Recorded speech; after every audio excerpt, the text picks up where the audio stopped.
Hi everyone, it's Charlie Cater here from ESTNN, and today I'm pleased to be joined by one of the founders of FaZe Clan ClipZ. Thank you for joining me today. Yes, sir. How you guys doing? So we'll start off right at the beginning. Sort of how did you get into gaming in the first place? Man, actually, bro, I was just, just like any other kid. One day for Christmas, I think I was like in fifth grade. My family got me an Xbox 360. But I've always, played different gaming systems. Like I played like the Nintendo 64 and stuff like that. But that I remember that specifically getting that 360. It came with like Halo 2 or something like that. Um, but yeah, like it was just like a definitely pivotal moment. So that was definitely the start. And then like Halo 3, getting addicted to that, playing competitively in Halo 3 a little bit. Like locally where I live, going to lands and stuff was definitely, I would say, the next big step. And then I actually got beat by one of my friend's dad in a 1v1 on Guardian in Halo 3, and that made me switch from Halo to play Call of Duty. I was like, there's no way some boomer just beat me in a video game that I thought I was good at. So I switched over to Call of Duty. That probably was the best thing that's ever happened to me, was switching to Call of Duty. Yeah, and when you switched Call of Duty and yourself, you decided to start creating content with two of your friends, Ben, aka Resistance, and Jeff, aka Housecat. How did the idea of creating content come about? Man, we were just some kids playing video games, and I personally was like always into, YouTube and internet stuff, and I came across like Grizz, I came across like M48 Predator, who's also known as Optic Predator. I came across Hex's page, Optic Hex, and like I knew about Optic Gaming and stuff like that way back in the day, and I was inspired by that, and one day I was just like, I don't think I'll ever be able to join Optic, so let me just try to start my own thing with my friends. So I just was like, let's do our own thing, and everyone was down. And we were playing Call of Duty, and we came up with the name. I was like, yo, we should name it FaZe or Haze, because I just always had that in my clan tag, and we ended up going with FaZe Clan. And Housecat started the YouTube channel like the next day, and yeah, then we had IllCams by the end of the week. We had the first episode of IllCams, and bro, and the rest is history. Yeah, and I was going to say, sort of one thing that I'm sure a lot of people will want to know is how did you come up with the name of FaZe? Bro, I would always just have it in my clan tag, like FaZe or Haze. Like I just thought it sounded cool, it looked cool, and like Call of Duty was like the only thing that would let you add to like what your username was already with the clan tag aspect. So I was just like always would put random stuff in there that I thought sounded cool or whatever. And like I told you, I was already inspired by like Optic or whatever, and I was like trying to do, something that I thought was my own way of that. So yeah. Yeah, and you actually ended up departing FaZe Clan for quite a while. Why was that? So yeah, so like right when we like I think maybe we had hit 100K subscribers. I'm not sure if it was just there yet, but we had also just got a partnership with Machinima on YouTube, and right when we that all happened, my Xbox Red ringed, and maybe FaZe was around for maybe a year, not even at the time, maybe a little over a year. I can't really remember. That was a long time ago, but yeah, so my Xbox Red rings, and back then there's no social media, there's no like Twitter, there's no Twitch, none of this stuff that's around now. To You're able to communicate with your peoples, and I was a little kid, and no one had each other's phone numbers, right? So picture someone you play video games with every day. You look on your friends list, and it says last online 248 days ago, probably more, right? So that's pretty much what happened to me. I just fell off the face of the earth, and then I tried to convince my parents, because we had just got that partnership with Machinima, and we were about to get paid for posting on YouTube finally. Like that was a huge thing back then. And we were one of the few gaming channels that had that opportunity. And I was trying to explain that to my family, and they just didn't see it. Gaming was not where it's at now. You didn't have, people like Tfue, Ninja, all these huge streamers, big influencers, Swag and all them, like, who are on, TV, ESPN, all these big things. So to show that there's actually opportunity and people making a living and careers off of gaming. Back then, it was still just people not doing their homework playing video games. And I was one of those guys. And they're like, yeah, nah, and we weren't in the best financial situation too. So it was like waste money on something that could distract my son or whatever. So yeah, long story long, continue with high school, man. Like I totally kind of forgot about the gaming stuff. Um, and then one day I'm at a Christmas party. So that was like around 2011-ish when I fell off my Xbox Red Ring. And then like at a Christmas party in 2015. So this is like 4 or 5 years later, right? I'm at a Christmas party. I'm talking to my cousin. He's like my age. And I'm talking to him about Call of Duty. We used to play Call of Duty together. He used to come over to my house around the same time all this stuff was happening back then, so he knows like about FaZe or whatever. So we're just reminiscing. And his little brother walks by us and he hears us talking about FaZe, and I see his face light up and he looks at me and he goes, "You were in FaZe?" And like he has his bright smile and he's like starts talking about the FaZe house, starts talking about Tico, all these things that I didn't even know what he's talking about. And I'm like, and I've never seen him that happy. I never seen that light on this kid's face. And I'm like, what? How does he even know about that? Like, that he's way younger than us. He's at least 5 years, 6 years younger than us. And I'm like, that's out of his, from my perspective, I was like, how does he know that was before him? So then I go on YouTube that night and I type in FaZe and I see the FaZe YouTube doing super crazy numbers. They had the FaZe house in New York and I'm like, what the heck? This is still going. Like, there's no way. And I was like, totally, it was like a brand new world. Cause like I said, I was like disconnected from the gaming scene. And when I saw this, I was like looking at these kids who lived in this crazy house off of video games. And that was so foreign to me. Cause like I said, I did not play video games like that. I was just doing school, playing basketball, stuff like that, normal kid stuff. And I was like, yo, what the heck? That's crazy. So then I make a video like 4 days later. My birthday is December 29th. So that was Christmas. So, a few days later, I make a video. It's on my YouTube channel right now. And it's called hashtag FaZe History with FaZe ClipZ. And I just talk about how I started it. You can't see my face in the video or anything like that. But it's just me talking about how I started FaZe. Just a story about everything, everything that I remembered. And Tommy, FaZe Temper, actually ended up finding that video and he watched it with the guys, I guess, when they were on a business trip. And he reached out to me on Twitter and DM me, and we talked for like 2 hours one day. He called me when I was working at I was working at AT&T, and he called me, talked to my mom and everything. It was crazy. And he flew me out in February. They flew me out to the FaZe House, New York, in 2016.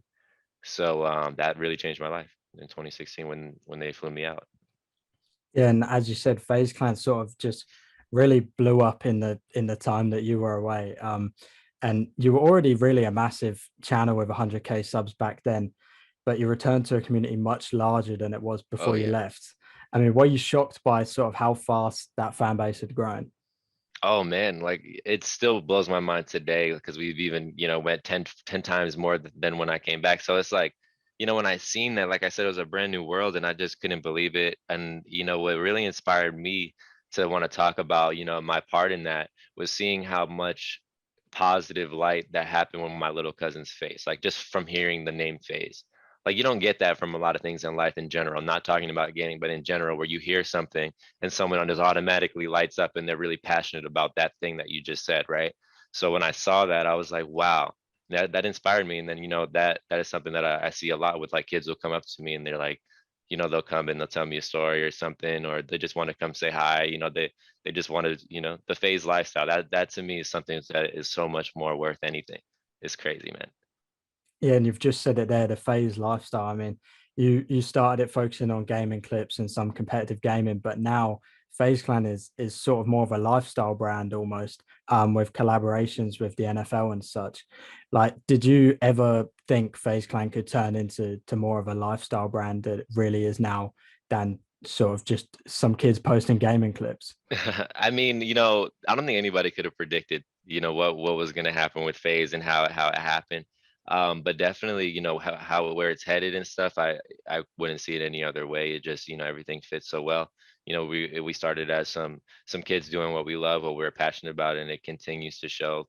With other people who we connect with, other brands and other partnerships, like continue to bridge the gap and continue to show creativity. So I just think it's awesome. I can't wait to see what more happens in the whole gaming scene.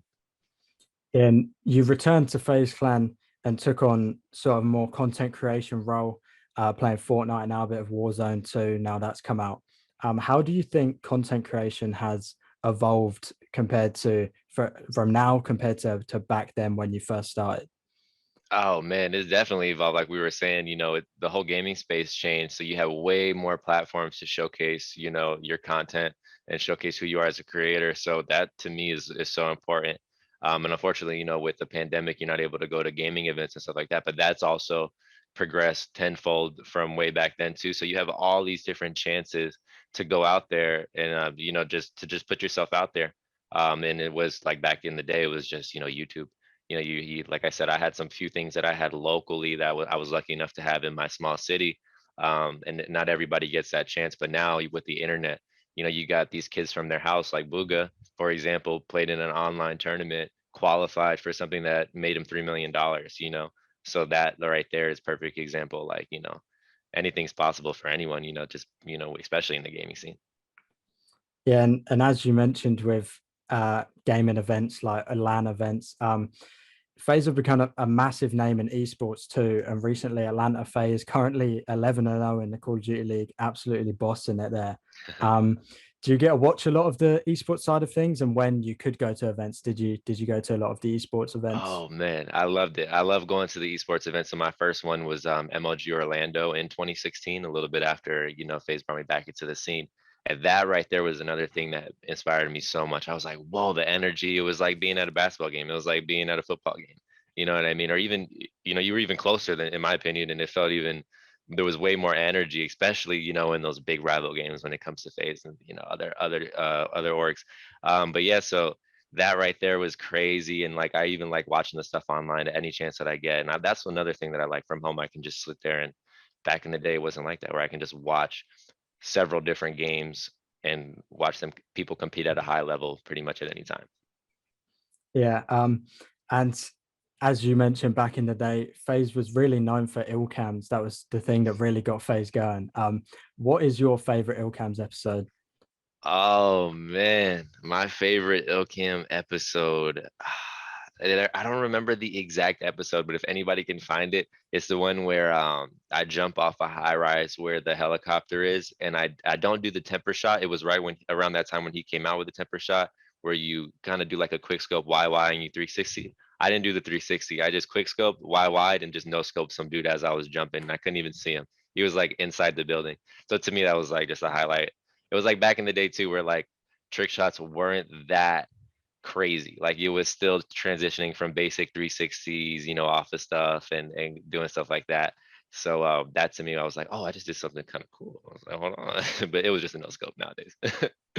Yeah, I mean, you look at IllCams back then, and now you see people like Neo Roots just coming into FaZe Oh recently, hitting my. trick shots on Warzone. It's like, Yeah, they do it like they do it as if they're just getting a regular kill. Every kill is almost a trick shot nowadays with these guys. I can't keep up. now I think I know what you're gonna say. But what is your favorite Call of Duty of all time and your favorite sniper? Okay. This is a great question because I actually like Call of Duty 4. That was one of my favorite Call of Duties, but it's such a hard time because obviously with the whole phase stuff and what that did. So like Modern Warfare 2, the intervention, of course, that's the first thing that comes to my head. Yeah. But for all the people who are true COD fans and stuff, man, Call of Duty 4, the M48-3, like that gun with the ACOG scope, steady aim, it was when Call of Duty was super simple. Like that was an unstoppable combo. If you were good at sniping and stuff like back then, if you had, like, it was crazy. The clips that would come out back in the day.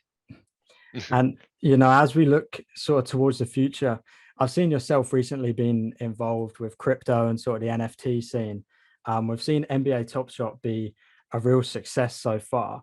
Do you think that sort of NFTs and things like that is something that FaZe could venture into in the future and Oh do yeah. really well in?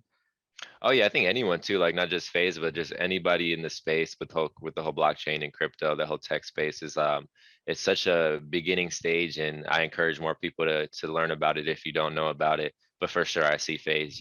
We already have skins in video games. We have it in Call of Duty. You see all these different things, so it's just a matter of time until those transition into where you not only own it in just that game, and if the game disappears, it doesn't disappear forever. You'll be able to transfer that to other things. So I'm excited for that part of it too. So I'm so excited. I'm glad you asked that question because I love that. Yeah. And finally, sort of where do you think FaZe can go in the future, and what are your plans for the future?